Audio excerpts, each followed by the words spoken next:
En die trein die is tegenwoordig klopt dat voor het moment van de ontwikkeling waar een treinboei nu in zit. Ik zit op een trein, die trein is niet te stoppen.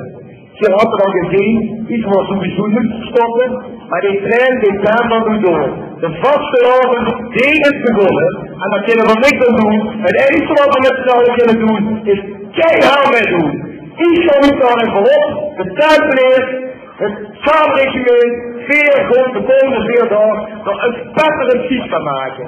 We hebben de praktijkchauffeurs, we hebben de kinderchauffeurs, we hebben dadelijk de massaweerchauffeurs. En dit het concours, het wordt geweldig. Ze hebben meer dingen met, want die heeft de afgelopen 4 dagen heeft er alles goed wat er had. Sneeuw, regen, hagel, ijs, dat hebben we gedaan.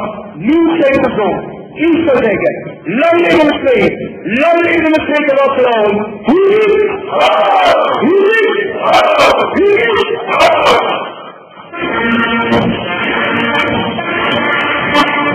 En lang leven Prins Richard I.